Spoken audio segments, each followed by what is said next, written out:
नमस्कार। Exam happy by Jharkhand channel में आपका स्वागत है। तो दोस्तों जुड़ चुका हूं मैं यहां पर जेटेट परीक्षा 2025 की तैयारी को लेकर के। तो देखिए यहां पर जेटेट परीक्षा 1 से 5 शिक्षक के लिए पर्यावरण अध्ययन आपके 30 मार्क्स के पूछे जाएंगे। तो इस 30 मार्क्स में आप 30 में से 28, 29 या 30 लाना चाहते हैं तो आपको देखिए यहाँ पर तैयारी करने के लिए JCERT जैक की किताब को पढ़ना होगा, जो भी टॉपिक दिया गया है। तो हम आप सभी के लिए यहाँ पर JCERT जैक की किताब से टॉपिक को निकाल करके हैंड रिटेन नोट्स बनाते हैं और आपको देते रहते हैं, चाहे वो पर्यावरण अध्ययन का हो, चाहे वो गणित का हो, चाहे वो CDP का हो, हिंदी, अंग्रेजी या अन्य सब्जेक्ट जो भी हो, सारे सब्जेक्ट का यहाँ पर आपको नोट्स PDF और साथ में वीडियो क्लासेस दी जा रही है। तो 1 से 5 के शिक्षक की संपूर्ण तैयारी जो है आपको क्षेत्रीय भाषा छोड़ करके 500 रुपये में करवाया जाता है और 6 से 8 की भी तैयारी आपको 500 रुपये में करवाया जाता है। मोबाइल नंबर 9631054226 पर आप संपर्क कर सकते हैं। और यदि आप चाहते हैं कि केवल पर्यावरण अध्ययन का हमको संपूर्ण नोट्स चाहिए और उसका वीडियो, तो आपको सिर्फ 150 रुपये लगेंगे और आप यहाँ से पर्यावरण अध्ययन लेकर के तैयारी कर सकते हैं। तो आप इस तरह से यहाँ पर हमारे साथ जुड़िएगा JCERT जैक की किताब को पढ़ने के लिए, जिससे कि आप कम पढ़ करके यहाँ से अधिक प्रश्न आपके एग्जाम में आएंगे। क्योंकि इसके आगे भी जैक का परीक्षा हुआ है, जहाँ से पर्यावरण अध्ययन का बहुत सारे प्रश्न एक चैप्टर से 2-2 प्रश्न भी आए हुए थे। जैक ने अपने ही किताब से पूछा था, उसी किताब का हम यहाँ पर नोट्स आपको बना रहे हैं। तो आप सभी जुड़ जाइएगा। चलिए देखते हैं अध्ययन EVS, उसका टॉपिक 3 जो कि आपको यहाँ पर जेटेट न्यू सिलेबस लागू किया गया है, उसके अनुसार आवास का पार्ट 2 को हम लेकर के आए हुए हैं। इसके पहले का पार्ट 1 आप देख लीजिएगा, जिसमें घास स्थल के बारे में बताया गया है और उस पर आधारित सारे वस्तुनिष्ठ प्रश्न भी करवाए गए हैं। ठीक है, तो आप सभी यहाँ से देख लेंगे आवास को। आज हम लोग देखेंगे यहाँ पर पर्वतीय आवास के बारे में, पर्वतीय आवास के बारे में, इससे क्या वस्तुनिष्ठ प्रश्न किसी भी राज्य के शिक्षक पात्रता परीक्षा में आए हुए हैं और इससे क्या महत्वपूर्ण बनेगा। ठीक है, इसमें नीचे आपको जो है पहले थ्योरी के बाद आपको सारे ऑब्जेक्टिव क्वेश्चन भी इसी में बने हुए वस्तुनिष्ठ प्रश्न पर्वतीय आवास से ले करके। तो चलिए देखते हैं पर्वतीय आवास। पर्वतीय आवास का मतलब है कि वैसे जीव जंतु जिसका आवास पर्वत होता है, पर्वत में ही वे जीव जंतु रहना चाहते हैं, उनका आवास को हम लोग पर्वतीय आवास कहते हैं। ये पर्वतीय आवास में क्या क्या गुण है उसको आप देख लीजिएगा। पर्वतीय आवास के क्षेत्र जो होते हैं बहुत ठंडे होते हैं और इनमें तेज़ हवाएं चलती है। ठीक है, पर्वतीय आवास में जो भी होते हैं वो क्षेत्र बहुत ठंडे होते हैं और वहाँ पर हवाएं जो है बहुत ही तेज़ चलती है। नेक्स्ट टॉपिक है, पर्वतीय आवास के वृक्ष शंक्वाकार होते हैं तथा इनकी शाखाएं तिरछी होती है। देखिए पर्वतीय आवास के वृक्ष जो है वो अनुकूलित होते हैं, तो वो किस आकार के होते हैं? शंकु के आकार के होते हैं। इस आकार के यहाँ पर पेड़ होते हैं। ये क्यों होते हैं? क्योंकि यहाँ पर जब भी वर्षा ज़्यादा हो तो भी ये इस तरह से पानी गिर जाएगी, या ओला पड़े तो भी ये ओला नीचे, पेड़ का कोई नुकसान नहीं होता है। इसलिए पर्वतीय आवास के वृक्ष किस आकार के होते हैं? शंकु के आकार का होता है। उनकी शाखाएं देखिए ये तिरछी होती है। ठीक है, तिरछी होती है पूरे सीधे इस तरह से, जैसे हम लोग के यहाँ एरिया में इस तरह का रहेगा तो इस पर क्या होगा? बर्फ़ जम जाएंगे। बर्फ़ जमेंगे तो क्या होगा? पेड़ पौधा का नुकसान हो जाएगा। तो पर्वतीय आवास के वृक्ष शंक्वाकार होते हैं और इनकी शाखाएं तिरछी होती है। अगला है, पर्वतीय स्थल पर रहने वाले जीवों की त्वचा मोटी होती है। जो पर्वत पर रहते हैं उनकी त्वचा कैसी होती है? मोटी होती है। क्यों होती है? क्योंकि ठंड से उनको बचना पड़ता है। ठंड से बचने के लिए त्वचा मोटी होनी चाहिए, जो इनको ठंड से बचाव करती है। इन जीवों के खुर मजबूत और बड़े होते हैं। इसमें जो जीव रहते हैं उनके खुर बड़े मजबूत होते हैं, जो ढालों पर दौड़ने में मदद करती है। तो पर्वतीय स्थल पर जो रहने वाले जीव हैं उसकी अनुकूलता के अनुसार उनका शरीर यहाँ पर दिया हुआ रहता है, बना हुआ रहता है। ठीक है, चलिए अगला देखिएगा। संसार की सबसे ऊंची पर्वत श्रेणी हिमालय है। संसार की सबसे ऊंची पर्वत श्रेणी हिमालय है। भारत के उत्तरी भाग में स्थित श्रृंखला को महान हिमालय या आंतरिक या हिमाद्री कहा जाता है। जैसे जो हिमालय है उसका उत्तरी भाग में जाइएगा, उत्तरी भाग में जो इसकी श्रृंखला है उसको महान हिमालय, आंतरिक हिमालय अथवा हिमाद्री, ये तीनों के नाम से जाना जाता है। हिमालय का सबसे ऊंचा पर्वत शिखर माउंट एवरेस्ट है। माउंट एवरेस्ट यह नेपाल देश में स्थित है और इसकी ऊंचाई 8,848 मीटर है। अभी कहीं कहीं पर आप देखिएगा तो 8,848 से बढ़ा भी दिया गया है। ठीक है, कहीं कहीं ऑप्शन में अभी 8,848 से बढ़ करके आपको 8,852, 56 देखने को मिल सकता है। ऐसे जो ऑथेंटिक है 8,848 मीटर माना जाता है। तो आप देख लीजिएगा, अगर 8,848 अगर नहीं ऑप्शन होगा तो उससे ऊपर देखिएगा 49 है तो 49, 50 तो 50 ऊपर वाले को, ज़्यादा नहीं 55 तक वाले को यहाँ पर टिकिंग कीजिएगा। तो इसी तरह से आपका ऑप्शन रहेगा, बाकी इससे नीचे रहेगा, इससे नीचे वाले को नहीं लेना है, ठीक है। 8,848 से नीचे वाले को ऑप्शन में नहीं लेना है। ये प्रश्न बहुत ही MBBI है, लगभग सभी परीक्षाओं में यहाँ से एक प्रश्न पर्वत श्रेणी के अंतर्गत हर राज्य में लगभग पूछा गया है, ठीक है। आपका भी हो सके कि यहाँ से परीक्षा में आ जाए। अगला है, भारत में हिमालय का सबसे ऊंचा पर्वत शिखर कंचनजंगा। देखिए, हिमालय की सबसे ऊंची जो यहाँ ऊंचा पर्वत शिखर जो हुआ वो हुआ माउंट एवरेस्ट। वो कौन हुआ? Mount Everest. लेकिन वो कहाँ है? वो नेपाल में है, भारत में नहीं पड़ता है, वो नेपाल में है। तो अब रही बात कि हिमालय का भारत में भी सबसे ऊंचा पर्वत शिखर होगा, तो हिमालय का सबसे ऊंचा पर्वत शिखर जो भारत में है वो है आपका कंचनजंगा है, ठीक है। कितना है? कंचनजंगा, जिसकी ऊंचाई 8,598 मीटर है। कितना है? 8,598 मीटर है। अगला नोट्स है, 3 ओर से समुद्र से घिरा हुआ क्षेत्र को प्रायद्वीप कहते हैं। याद रखिएगा, ये प्रश्न जो है आपका झारखंड शिक्षक भर्ती परीक्षा जो 2009 में हुई थी, ठीक है। ये परीक्षा को रिजेक्ट कर दिया गया था, इसमें ये प्रश्न आया हुआ था। तो 3 और समुद्र से घिरा हुआ क्षेत्र को क्या कहते हैं? प्रायद्वीप कहते हैं। 3 और समुद्र से घिरा हुआ क्षेत्र को प्रायद्वीप कहते हैं, ठीक है। नेक्स्ट है, 4 और समुद्र से घिरा हुआ क्षेत्र को द्वीप कहते हैं। याद रखिएगा, 3 और, तो देखिए कभी कभी आपको याद करने का कुछ तरीका हम लोग यहाँ पर देते हैं। कहते हैं ना प्राय, क्या कहते हैं? प्राय 3 आदमी को एक साथ घर से नहीं निकलना चाहिए। कहते हैं प्राय 3 आदमी को एक साथ घर से नहीं निकलना चाहिए। तो वही याद रखिएगा, 3 ओर से जो घिरा हुआ क्षेत्र रहेगा तो उसको प्रायद्वीप कहिएगा। और 4 आदमी को घर से निकलना चाहिए, तो 4 ओर से जो रहेगा तो उसको द्वीप कहिएगा, ठीक है। 3 ओर से तो प्राय 3 आदमी को घर से बाहर नहीं जाना चाहिए, तो प्रायद्वीप हो गया। और 4 ओर से घिरा रहेगा तो द्वीप कहिएगा, ठीक है। याद कर लीजिएगा, प्रश्न बहुत इंपॉर्टेंट है और बहुत से राज्यों के शिक्षक पात्रता परीक्षा में आए हुए हैं, ठीक है। भारत में 2 द्वीप समूह स्थित है, एक है अंडमान निकोबार द्वीप समूह और एक है लक्षद्वीप समूह, ठीक है। अंडमान निकोबार द्वीप समूह और लक्षद्वीप द्वीप समूह है। चलिए अब देखिएगा, वो तो थ्योरेटिकल से जितने भी प्रश्न बने उसको वहाँ पर बनाया गया था, नोट्स को आपको दे दिया गया क्योंकि वो सब भी आता है परीक्षा में। अब आप ऑब्जेक्टिव प्रश्न को यहाँ पर देख लीजिएगा, ठीक है, कि कौन कौन प्रश्न है यहाँ से पर्वत श्रेणी के अंतर्गत आया हुआ था। संसार की सबसे ऊंची पर्वत श्रेणी है, संसार की सबसे ऊंची पर्वत श्रेणी है।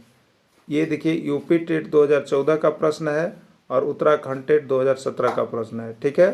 हिमालय है, रॉकी है, गॉडविन अस्टीन है या काराकोरम है, ठीक है। तो संसार की सबसे ऊंची पर्वत श्रेणी में किसका नाम जाता है? तो आप जानते हैं हिमालय का नाम जाता है, ठीक है। हिमालय इसका राइट आंसर हो जाएगा। हिमालय का सबसे ऊंचा पर्वत शिखर है, हिमालय का सबसे ऊंचा पर्वत शिखर कौन है? Kanchenjunga, mount Everest, Nanda Devi, Dhaulagiri. मध्य प्रदेश शिक्षक पात्रता परीक्षा 2016 और उत्तर प्रदेश शिक्षक पात्रता परीक्षा 2017 का प्रश्न है। तो हिमालय का सबसे ऊंचा पर्वत शिखर जो है वो है आपका माउंट एवरेस्ट। और माउंट एवरेस्ट कहाँ पड़ता है? नेपाल में पड़ता है। और इसकी ऊंचाई कितनी है? 8,848 मीटर। तीनों को एकदम याद रखिएगा, प्रश्न यहाँ से छप रहा है आपके एग्जाम में, ठीक है। माउंट एवरेस्ट किस देश में स्थित है? माउंट एवरेस्ट किस देश में स्थित है? भारत में, नेपाल में, बांग्लादेश में या सभी में, ठीक है। ये सीजी टेट 2018, छत्तीसगढ़ शिक्षक पात्रता परीक्षा 2018, MP टेट यानी मध्य प्रदेश शिक्षक पात्रता परीक्षा 2014, यूपी टेट उत्तर प्रदेश शिक्षक पात्रता परीक्षा 2015 का प्रश्न है। माउंट एवरेस्ट किस देश में स्थित है? तो माउंट एवरेस्ट आपका नेपाल में पड़ता है, यानी नेपाल देश में स्थित है। माउंट एवरेस्ट की ऊंचाई कितनी है? माउंट एवरेस्ट की ऊंचाई कितनी है? 8,206 मीटर, 8,848 मीटर, 8,512 मीटर या कोई नहीं, ठीक है। ये Chhattisgarh CG TET 2014, MP TET 2017 और यू टेट 2015 का पूछा गया प्रश्न है। इसका आंसर होगा 8,848 मीटर। अभी हम देखिए, इसका कहीं कहीं पर अभी जो ऑप्शन आ रहा है वो बता रहा है कि 48 से बढ़ के कहीं 50, कहीं 52 इस तरह से दे रहा है। तो आप ऑप्शन देख लीजिएगा, 8,848 से नीचे वाला को नहीं मानना है। लेकिन अगर 8,848 का भी ऑप्शन नहीं दिया हुआ है और वहाँ पर 8,852 दे रहा है, तो आप 52 वाले को टिकिंग कीजिएगा। ठीक है, ध्यान में रखिएगा इस बात को। अगला है, भारत में हिमालय का सबसे ऊंचा पर्वत शिखर कौन है? भारत में हिमालय का सबसे ऊंचा पर्वत शिखर कौन है? माउंट एवरेस्ट, कंचनजंगा, मकालू या धौलागिरी? ठीक है, तो भारत में हिमालय का सबसे ऊंचा पर्वत शिखर कंचनजंगा है। ठीक है, और ये बिहार टेट, बिहार शिक्षक पात्रता परीक्षा 2011 का पूछा गया प्रश्न है। कंचनजंगा की ऊंचाई कितनी है? कंचनजंगा की ऊंचाई कितनी है? 8,848, 8,598, 8,312 या इसमें से कोई नहीं। ठीक है, ये यूपी टेट 2019 यानी उत्तर प्रदेश शिक्षक पात्रता परीक्षा 2019 का पूछा गया प्रश्न है। कंचनजंगा की ऊंचाई कितनी है? तो कंचनजंगा की ऊंचाई जो है आपको 8,598 मीटर है। ठीक है, 8,598 मीटर है। नेक्स्ट है, तीन और समुद्र से घिरा हुआ क्षेत्र क्या कहलाता है? द्वीप, प्रायद्वीप, खाड़ी, कोई नहीं। देखिए, ये 2008 का परीक्षा जेटेट के नाम से ही जाना जा रहा था, लेकिन इसको कैंसिल कर दिया गया था, वो शिक्षक परीक्षा भर्ती हो गया, तो इसमें ये प्रश्न पूछा गया था। ठीक है, तो तीन और समुद्र से घिरा हुआ क्षेत्र को क्या कहते हैं? तो उसमें प्राय लगता है तो उसको प्रायद्वीप कहते हैं। देखिए, समुद्र से घिरा हुआ क्षेत्र को आप द्वीप में लीजिएगा, लेकिन तीन ओर से घिरा है तो उसको प्रायद्वीप कहिएगा, और चारों ओर से घिरा होगा तो द्वीप कहिएगा, याद रखिएगा। ठीक है, तो प्राय तीन आदमी को नहीं जाना चाहिए, तो तीन ओर से जो समुद्र से घिरा है वो प्रायद्वीप है, और चार ओर से घिरा है उसको द्वीप कहेंगे। ठीक है, चलिए अगला है, चार और समुद्र से घिरा हुआ क्षेत्र क्या कहलाता है? चारों ओर समुद्र से घिरा हुआ क्षेत्र क्या कहलाता है? द्वीप, प्रायद्वीप, खाड़ी या कोई नहीं। ठीक है, तो चारों ओर समुद्र से घिरा हुआ क्षेत्र को द्वीप हम लोग कहते हैं। ठीक है, चारों ओर समुद्र से घिरा हुआ क्षेत्र आपका द्वीप है, याद रख लेना है। देखिए, अभी जो हम लोग फिर अभी यहाँ पर जो प्रश्न देखेंगे 24 से आगे, वो आपको देखिए यहाँ पर पर्यावरण अध्ययन का ही ये टॉपिक यहाँ से रिलेटेड जुड़ा हुआ है। ये आपको क्लास 7 एक्सरसाइज 10 विज्ञान 1 हमारी जीवन रेखा से लिया गया है। ठीक है, अगर आप चाहते हैं तो आप वहाँ भी जा करके इस चैप्टर को देख सकते हैं, जिनके पास JCERT किताब है, और नहीं है तो देखिए हम आपके लिए यहाँ पर एक भी प्रश्न बाहर का नहीं जाते हैं, गूगल वूगल से नहीं लेते हैं, सिर्फ आपको JCERT किताब से लेकर के बनाए हुए हैं, और लगभग यहाँ से बहुत सारे प्रश्न जो है एग्जाम में आते हैं। इसलिए आप सभी जुड़िएगा। अगर केवल पर्यावरण अध्ययन का केवल चाहिए तो 150 रुपये, और पूरे 1 से 5 की तैयारी चाहिए तो 500 रुपये में क्षेत्रीय भाषा छोड़ के आपको सारा क्लास का PDF वीडियो क्लासेस सारा कुछ मुहैया कराया जा रहा है। तो आप यहाँ से ज़रूर जुड़ जाइएगा। JCERT जैक की किताब का हैंड रिटन नोट्स पढ़ने के लिए, और साथ में क्लास भी रहेगा। ठीक है, चलिए, प्रत्येक वर्ष विश्व वन दिवस किस तिथि को मनाया जाता है? प्रत्येक वर्ष विश्व वन दिवस किस तिथि को मनाया जाता है? उत्तराखंड टेट 2019 में पूछा गया था। 10 मार्च, 12 मार्च, 22 मार्च, 21 मार्च। ठीक है, तो देखिए याद रखिएगा, दोनों चीज़ पूछता है। वन दिवस ना, तो 21 मार्च को क्या होता है? 21 मार्च को वन दिवस। ठीक है, 21 मार्च को वन दिवस। उसके बाद देखिएगा 22 मार्च, 22 मार्च। ठीक है, इस डेट को भी याद रख लीजिएगा। और एक होता है पृथ्वी दिवस, यहाँ से भी प्रश्न होता है। एक होता है जल दिवस। तीनों दिवस को याद रख लीजिएगा। ठीक है, तो तीनों दिवस से प्रश्न आता है। 21 हो गया, 22 मार्च हो गया, एक 22 अप्रैल हो गया। ठीक है, चलिए अगला देखिएगा, झारखंड राज्य में कितने क्षेत्रफल पर वन फैला हुआ है? झारखंड राज्य में कितने क्षेत्रफल पर वन फैला हुआ है? 23,200 किलोमीटर, 23,605 वर्ग किलोमीटर, 22,605 वर्ग किलोमीटर, 23,804 वर्ग किलोमीटर। कितने वर्ग किलोमीटर क्षेत्र पर वन फैला हुआ है आपको बताना है। ठीक है, कितने वर्ग किलोमीटर क्षेत्र पर वन फैला हुआ है? तो ये आपका जो है देखिए यहाँ पर 23,605 वर्ग किलोमीटर पर फैला हुआ है। 23,605। PGT एग्जाम 2022, झारखंड दरोगा 2017 ये प्रश्न पूछा गया था। झारखंड राज्य में कितना प्रतिशत भाग पर वन है? झारखंड राज्य में कितना प्रतिशत भाग पर वन है?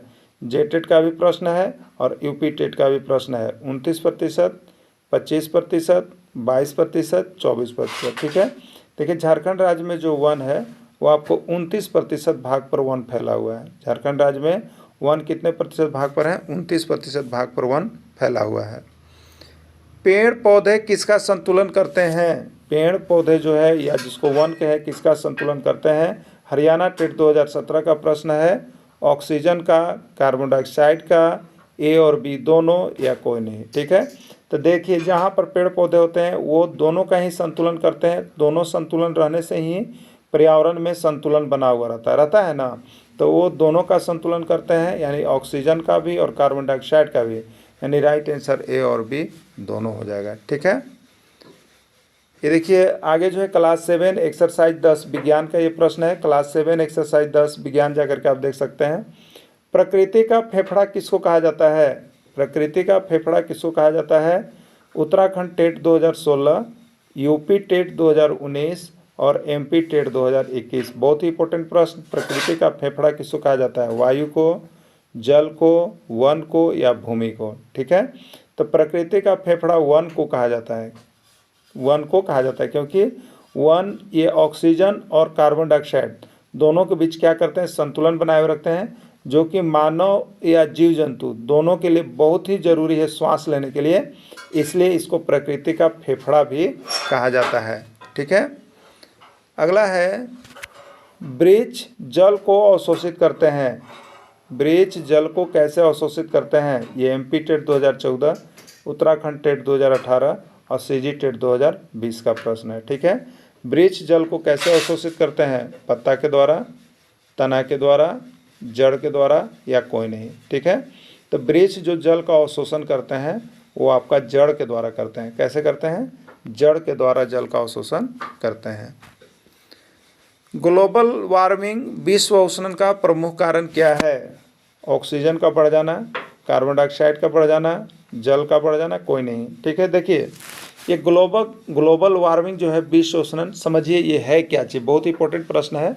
होता क्या है देखिए कि जब वायुमंडल में क्या होता है कि कार्बन डाइऑक्साइड की जब मात्रा बढ़ जाती है, वायुमंडल में कार्बन डाइऑक्साइड की मात्रा बहुत अधिक बढ़ जाने के कारण वहाँ पर जो होता है क्या होता है? गर्मी बहुत ज़्यादा बढ़ जाता है, बहुत ज़्यादा बढ़ जाता है। ठीक है, जितना ही कार्बन डाइऑक्साइड की मात्रा बढ़ेगी और शहरों में पेड़ पौधा नहीं होगा तो वो क्या होगा? ऑक्सीजन जाएगा नहीं और कार्बन डाइऑक्साइड खत्म होगा नहीं।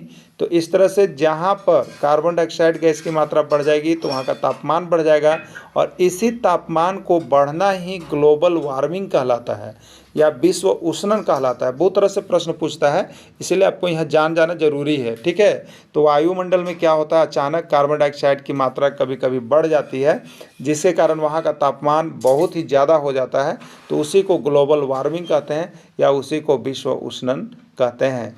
ये झारखंड टेट और एमपी टेट दोनों का प्रश्न है, तो राइट आंसर होगा कार्बन डाइऑक्साइड का मात्रा बढ़ जाना। ठीक है, चलिए अगला देखिएगा। चिपको आंदोलन किस राज्य में चलाया गया? चिपको आंदोलन किस राज्य में चलाया गया? उत्तराखंड, मध्य प्रदेश, हरियाणा या झारखंड? ठीक है, ये चिपको आंदोलन क्या है? उत्तराखंड है। क्यों चलाया गया था? तो ये पेड़ पौधा को बचाने के दृष्टि से चलाया गया था, क्योंकि वहाँ के जो चंदन के पेड़ थे उसको बाहर के तस्कर लोग क्या करते थे? लोग वहाँ से काट के बेच देते थे। इसके लिए ये जो पेड़ थे उत्तराखंड के जंगलों का, वो क्या था? वहाँ के लोगों को जीविका का मुख्य साधन था। और इसके लिए यहाँ पर सुंदरलाल बहुगुणा की तरफ से ये कहा गया कि आपको जो है पेड़ से चिपक जाना है। क्या करना है? पेड़ से चिपक जाना है। अगर कटे तो हमारी मुड़ी कटे या धड़ कटे या सर कटे या जो भी हो, इसके लिए इस आंदोलन का नाम जो है चिपको आंदोलन दिया गया है। ठीक है, ये उत्तराखंड टेट 2016 और यूपी टेट 2012 का प्रश्न पूछा गया है। एपिको आंदोलन कहाँ चलाया गया? एपिको आंदोलन कहाँ चलाया गया? बिहार टेट 2011 प्रश्न है। उत्तराखंड, झारखंड, हरियाणा या कर्नाटक? ठीक है, एपिको आंदोलन जो है आपको कर्नाटक में चलाया गया था। झारखंड में किस प्रकार के वन की अधिकता है? झारखंड में किस प्रकार के वन की अधिकता है? झारखंड अनुसेवक और माध्यमिक शिक्षक परीक्षा दोनों में पूछे गए थे। पर्णपाती वन, आर्द्र पर्जड़ वन, शुष्क पर्जड़ वन या कोई नहीं? ठीक है, तो देखिए यहाँ पर जो झारखंड में वन पाए जाते हैं वो शुष्क पतझड़ वन पाया जाता है, क्योंकि यहाँ के पेड़ जो होते हैं किसी विशेष ऋतु में झड़ जाते हैं, पूरे नंगा हो जाते हैं पेड़ यहाँ के। ठीक है, और फिर कुछ समय के बाद इसमें पत्तियाँ हरी हरी आती है, तो ये शुष्क वन कहलाते हैं। इसलिए झारखंड में जो वन पाए जाते हैं वो आपको शुष्क पतझड़ वन कहिएगा, ये शुष्क होते हैं यहाँ की जगह। ठीक है, वन के संबंध में क्या सही है? आपको बताना है कि वन के संबंध में इसमें क्या सही बात बोला गया है। वन मृदा अपरदन से बचाते हैं, वन पर्यावरण संतुलन को बनाए रखते हैं, वन भौम जल स्तर को बनाए रखते हैं।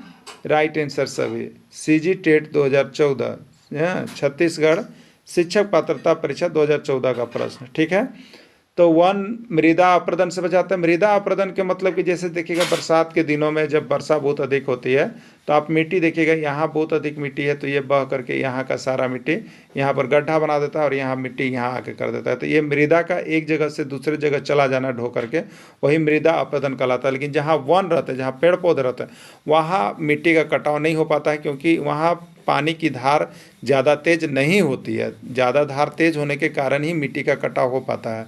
तो वन मृदा अपरदन से बचाते हैं, बिल्कुल सही है। ठीक है, वन पर्यावरण संतुलन बनाए रखते हैं। पर्यावरण संतुलन में ऑक्सीजन और कार्बन डाइऑक्साइड का संतुलन वन रहेंगे तो बना हुआ रहेगा।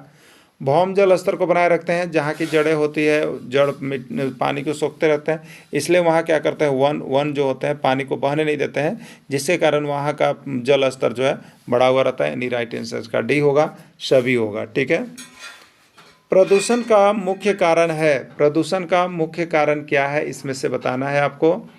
वनों की कटाई, वर्षा की अधिकता, वनों का संरक्षण, बढ़ती वन की संख्या। ठीक है, ये देखिए बहुत ही इंपॉर्टेंट प्रश्न है प्रदूषण।